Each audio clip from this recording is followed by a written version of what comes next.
मथुरापुर में रहने वाली बबली अपने लड्डू खाने की आदत के कारण दूर दूर तक मशहूर थी। 5 मिनट भी बिना खाए उससे न रहा जाता था। 25 साल की उम्र में ही उनके पति की हैजा से मृत्यु हो गई। उन्होंने जैसे तैसे अपनी बेटी हेमलता को बड़ा किया। शाम के समय बबली चौपाल पर बैठी थी। साथ में गांव की दूसरी महिलाएं पार्वती, कमला और बनिए का बेटा लल्लू, जो खुद को हाफ इंजीनियर समझता था, वो भी उनके साथ था। मैं घोषणा करती हूँ, जो मेरी बात काटेगा उसे 2 किलो लड्डू देने होंगे। वाह बुआ वाह, आप तो हर बात पे यही शर्त लगाती हो बुआ। तो रोक लो मुझे, और अगर मैं हारी तो खुद ही लड्डू खाऊंगी। मैं कहती हूँ, चांद पर पानी तो है ही और उसमें बर्फ भी है। नासा ने कहा है हाँ है। लो, तो आप जीती। ये भी क्या बात हुई? लाओ लाओ लड्डू, यही तो शर्त थी। बबली खुश होकर 2 लड्डू गटकते हुए बोली, देखा, ज्ञान हो तो लड्डू अपने आप मुंह में आ जाते हैं। हाँ। सी हेलो। अब ये बताओ, मुर्गी पहले आई कि अंडा?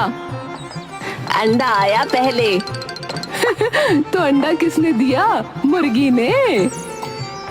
अरे नहीं, वैज्ञानिक कहते हैं डीएनए म्यूटेशन से। बहस करने का मतलब शर्त हारना। ये तो धोखा है, आप तो किसी की सुनती ही नहीं। क्या बिना लड्डू के रह सकती है? मैं बिना लड्डू खाए पूरा दिन रह सकती हूँ। 2 मिनट बाद बबली का पेट गुड़गुड़ाने लगा और सामने हलवाई की दुकान से लड्डू की खुशबू आती है। अरे ठीक है, मैं हार गई। अब प्लीज 2 किलो लड्डू ला दो। लेकिन बुआ, शर्त हारने पर लड्डू तो आपको देने चाहिए। अरे बेवकूफ, मैं तो सजा के रूप में लड्डू खा रही हूँ। ये मेरे लिए सजा है, मीठी सजा। अरे इस औरत से कोई शर्त ना लगाना, ये हर हालत में लड्डू खा ही लेती है भैया। गाँव में सबसे ज्यादा लड्डू का स्टॉक बबली की जीभ में है, बता रहा हूँ। हाँ, लड्डू की शौकीन बबली एक बार फिर कुछ देर बाद रामलाल हलवाई के यहाँ पहुंची और 2 किलो लड्डू खरीदे।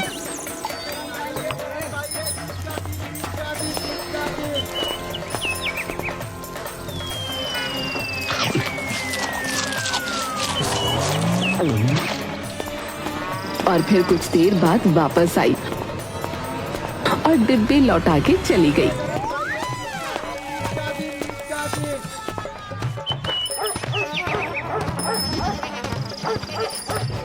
अब बेटा मनसुख, देख, लीला डिब्बा वापस कर गई और पैसे भी नहीं दिए। सब ठीक तो है? अरे पिताजी, दिन की रोशनी में अंधेर कर रही है ये लीला। इसने बिना खरीदे हमारे मोतीचूर के 2 किलो लड्डू हजम कर लिए। अरे ये लीला खुद को समझती क्या है, हैं? आज इसको मजा चखाता हूँ। जरा पुलिस को फोन कर।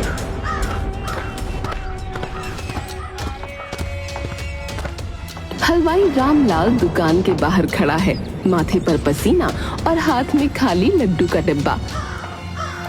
अरे सुनो सुनो मथुरापुर वालों, सुनो, मेरी दुकान से 75 लड्डू चोरी हो गए हैं और मुझे पूरा शक है ये काम बबली का है। ओ बबली, वही जो लड्डू देख कर खुद को भूल जाती है, वही ना? एक बार तो उसने मेरे ठेले पर रखे बेसन के गोले को भी लड्डू समझ के खा लिया था।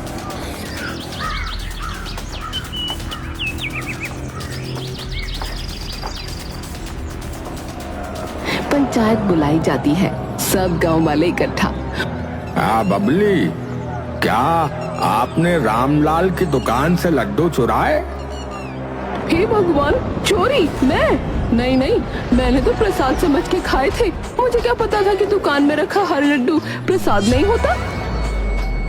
तो तुमने चोरी करके लड्डू खा लिए और सोचा भगवान प्रसन्न होंगे। भगवान ही गवाह है, मैंने हर लड्डू खाते समय ओम नमः लड्डू वासाय बोला था। लोग इसकी बात सुनकर हंसते हैं और माफ कर देते हैं।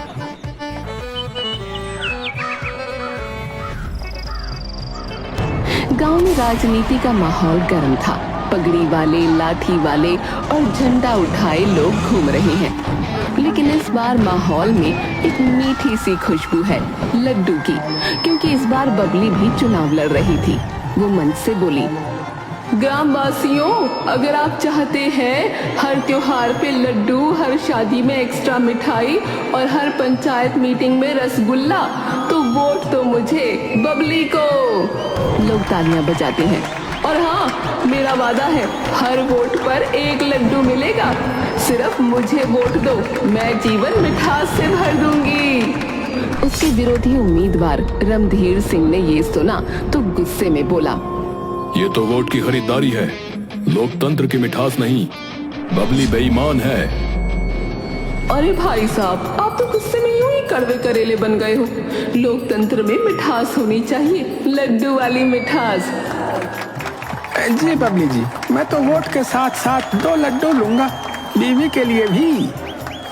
आंटी, मैं भी वोट डालूंगा, लड्डू मिलेगा क्या? धीरे धीरे चुनाव का दिन आ गया। लोग लाइन में लगते हैं, एक हाथ में वोटर आईडी, दूसरे हाथ में थाली।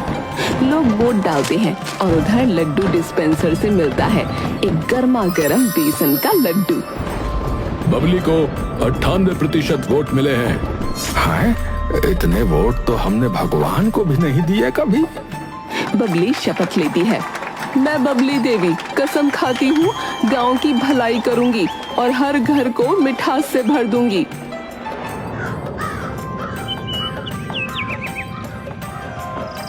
शपथ के बाद बबली पंचायत की मीटिंग में बैठी है, बगल में लड्डू की टोकरी। हाँ देखिए जी, गांव की सड़क जो है ना, वो टूटी हुई है। शर्त लगा लो, जो बोलेगा कि टूटी है उसे 2 लड्डू। अरे टूटी है। तब तक खाओ लड्डू, जब तक PWD वाले गिट्टी नहीं गिरा देते। इसी तरह बबली लड्डू शौक के जरिए खूब नाम कमाती है।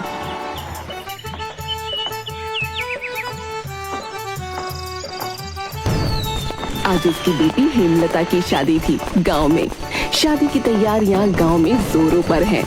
हर कोई भागा भागा फिर रहा है। अरे बबली देवी जी, आपको वचन लेना होगा। आज आपकी बेटी की शादी है। आज तो व्रत का दिन है। कन्यादान से पहले पेट में अन्न नहीं जाना चाहिए। अरे पंडित जी, मैं ये सब नहीं मानती। और वैसे भी ये लड्डू अन्न थोड़ी ना है, ये तो भगवान का प्रसाद है। तो इसे खाने में आपको क्या परेशानी है? देखिए, मैं कुछ भी कर सकती हूँ, पर मुझे ना खाने से मजबूर मत करिएगा। लीला तो समझती क्यों नहीं है? तरह तरह की बीमारियां फैली हुई हैं। अरे हमने सुना है ऐसा वायरस आया है कि अगर पेट में घुस जाए तो ऐसी गैस बनाता है कि आदमी जो है उड़ता हुआ सीधा स्वर्ग पहुंचता है, समझी? ये भी बढ़िया कही मुखिया जी आपने। अब बेटी की शादी तो हो गई है, बिना टिकट ही उड़ते हुए स्वर्ग पहुंच जाऊंगी। हरम लगे ना फिटकरी और रंग भी आएगा चोखा। अरे मुखिया जी, आप भी किसे समझाने बैठ गए? इससे तो भगवान भी हार गए हैं। भीड़ में हंसी गूंजती है। बबली बेशर्मी से 5 और लड्डू खा जाती है। सारी रात कुछ न कुछ खाते रहने के कारण अब बबली का पेट फूलने लगा। बबली अब हल्के से करा रही है, पेट फूलता जा रहा है। लोग ध्यान नहीं दे रहे। हे भगवान, लगता है लड्डू मुझे सूट नहीं कर रहे। लगता है मुखिया जी सही कह रहे थे।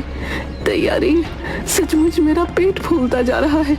ऐसे लग रहा है जैसे पूरा शरीर गुब्बारा बन गया है। कहीं सच में मैं स्वर्ग ना पहुंच जाऊं उड़ते हुए। अचानक ही वो धीरे धीरे ऊपर उठने लगी। हाय भैया, मुझे बचा लो, ये क्या हो रहा है? ये तो मेरा शरीर गुब्बारा बन गया है। न जाने कहाँ लेकर जाकर छोड़ेगा। अरे मेरे पैर में रस्सी बांध लो, कोई तो बचाओ। लोग चिल्लाते हैं। अरे देखो देखो, बबली देवी हीलियम के गुब्बारे जैसी उड़ रही है भाई। हे विधाता, ये तेरी शक्ति है या लड्डू का कमाल? अब तो बबली की रक्षा तू ही कर सकता है, वरना ये गुब्बारे की तरह सीधा तेरे घर ही आ रही है। तभी गांव का फिजिक्स टीचर वो अपने ज्ञान का प्रदर्शन करने के लिए बोला। अरे लोग इसे चमत्कार मान रहे हैं, पर ये परफेक्ट केस है न्यूटन के थर्ड लॉ का। बबली के पेट में जो गैस बनी वो एक रिएक्शन फोर्स थी और उसका उड़ना इक्वल एंड ऑपोजिट रिएक्शन। अरे मास्टर जी, आप तो बबली को रॉकेट बना बैठे। और क्या, Babli is equal to biological hot air balloon. Gas हल्की होती है, हवा से भी कम घनत्व वाली। जैसे ही उसका पेट गैस से भर गया, उसका वजन कम और लिफ्ट ज्यादा हो गया। हाँ, तो इसका मतलब है बबली घर की पहली उड़न तस्तरी बन चुकी है क्या? अगर इस पेट गैस का सही उपयोग किया जाए तो हम एलपीजी का देसी विकल्प बना सकते हैं। नाम होगा बबली गैस प्रोजेक्ट, यानी कि बीजीपी योजना। दूसरी तरफ आकाश में उड़ती हुई बबली। हे राम, मेरी बेटी भी विदा हो गई, अब किसी को मेरी चिंता नहीं। मेरा क्या होगा? भगवान मेरी सहायता कर, जैसे तूने सीता की सहायता के लिए गरुड़ भेजा था। बबली हवा में घूम रही है, तभी एक विशाल कौवा उसके पास आता है। काऊ काऊ, अरे ये कौन सा गोला आसमान में घुसाया? हे भगवान, आपने ये क्या भेज दिया? ये तो मेरे टुकड़े टुकड़े कर देगा। सुन काली चिड़िया, मैं इंसान हूँ, गैस के कारण शरीर थोड़ा फूल गया है, तो गलती से मुझे कुछ और ना समझ लीजिए। कौवा गुस्से में आकर अपनी नुकीली चोंच उसके पेट में चुभाता है। एक जोरदार आवाज होती है और बबली की पूरी गैस निकल जाती है। अरे मेरी मैया, ये लड्डू खाने की आदत मेरी कौन कौन सी दुर्गति करवाएगी। एक बार गुब्बारा बनाकर उड़ा दिया, अब मैं जाने कहाँ गिरने वाली हूँ। गैस निकलते ही बबली जोर से नीचे गिरी और सीधे एक अंधे कुएं में जा पड़ी। ये कुआं सीधा एक दूसरी दुनिया में खुलता है, जिसका नाम है गंजापुर। यहाँ सब लोग गंजे हैं, मर्द, औरतें, बच्चे, हर कोई शीशे जैसी चमकती टकली लिए घूम रहा है। स्वागत है मोटी उड़न परी, तुम्हारे सर पर तो बहुत बड़े बड़े बाल हैं। हम पिछले एक हफ्ते से बालों का दर्शन करने के लिए पूजा कर रहे थे, शायद इसीलिए भगवान ने हमारे पास तुम्हें भेजा है। तुमसे पहले हमारे पास बालों वाला कोई नहीं आया कभी। हाय दैया, इन लोगों को हुआ क्या है? कौन सा तेल लगा लिया? कौन से ब्यूटी पार्लर की गलती है? गंजापुर के लोग बबली की भाषा को समझ नहीं पाते और उसे देवी मान लेते हैं, क्योंकि उसके बाल हैं। उसे एक स्वर्ण सिंहासन पर बिठा दिया जाता है। गंजापुर में सब गंजे लोग बबली के लंबे चमकदार बालों को देखकर श्रद्धा में झुक जाते हैं।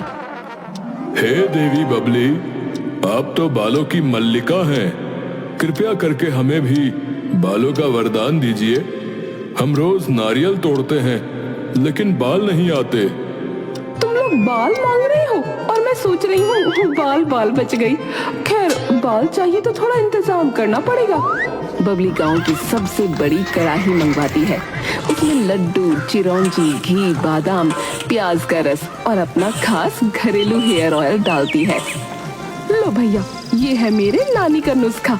इसे लगाओ सिर पर, पेट पर, जहाँ लगाना हो लगाओ, बाल जरूर आएंगे। गंजापुर वाले बड़ी श्रद्धा से तेल लगाते हैं और अगले ही दिन सबके सिरों से बाल उगने लगते हैं। कुछ के तो इतने तेजी से कि गले तक आ जाते हैं। अब तो हम बालों की चोटी बनाएंगे और इन्हीं के झूले में झूलेंगे। देवी बबली की जय। प्रजा की खुशी देख खुश होकर गंजापुर वाले बबली को उपहारों में 5000 लड्डू देते हैं। हे देवी, ये लड्डू स्वीकार करें। हे भगवान, अब बचना मुश्किल है। अब तो मेरा अंत भी मीठा ही होगा। वो लड्डू खाने लगती है। 1, 2, 100, 200। पेट फिर से फूलने लगता है। बबली का पेट एक बार फिर गुब्बारे जैसा हो जाता है। वो हवा में उठने लगती है। हे गंजापुर के लोगों, फिर से उड़े जा रही हूँ। अब की बार स्वर्ग नहीं, शायद चांद पर पहुँच जाऊँ। गंजापुर वाले चिल्लाते हैं। अरे कोई रस्सी लाओ, अरे देवी फिर से उड़ रही है, नहीं तो हमारी बालों की देवी किसी और ग्रह पर चली जाएगी।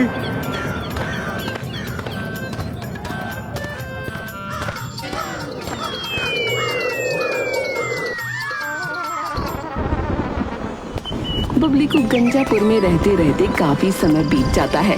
अब गंजापुर भी बालपुर के नाम से जाना जाने लगा था। कोई भी सर ऐसा नहीं था जहाँ बाल ना हो।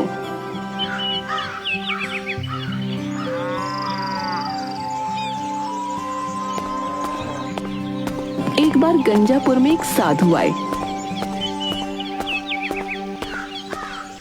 बबली ने पूछा, हे साधु महाराज, मैंने अपने जीवन में कोई पाप नहीं किया, किसी का दिल नहीं दुखाया, फिर भी मेरे साथ ऐसा क्यों हुआ? मैं अपने परिवार से इतनी दूर क्यों?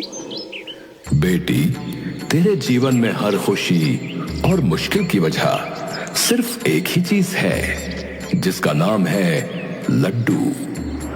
लड्डू भी तुझे दुनिया की सारी खुशी देगा और लड्डू की वजह से तू अपने जीवन में तकलीफ भी सहेगी। तेरी समस्या का समाधान तेरे जन्मदिन पर होगा।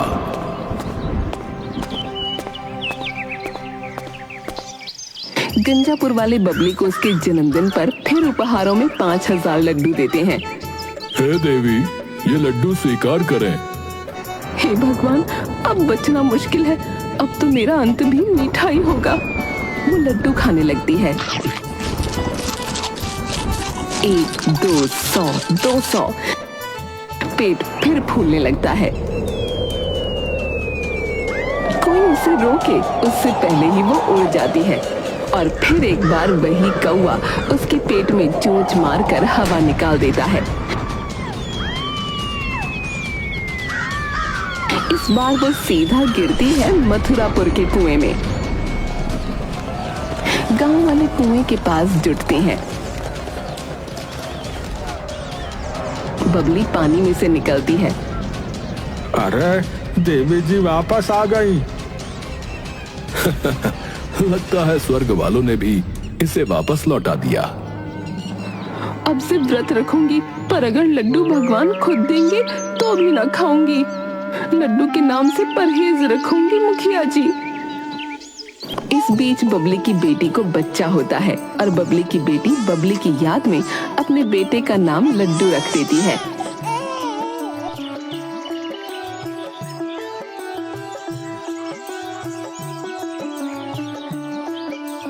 माँ, ये रहा तुम्हारा नवासा, लो इसे गोद में लो। बबली उसे गले लगा लेती है। बस अब तय है, इसके सहारे ही जिंदगी काट लूंगी, लड्डू की तरफ देखूंगी भी नहीं।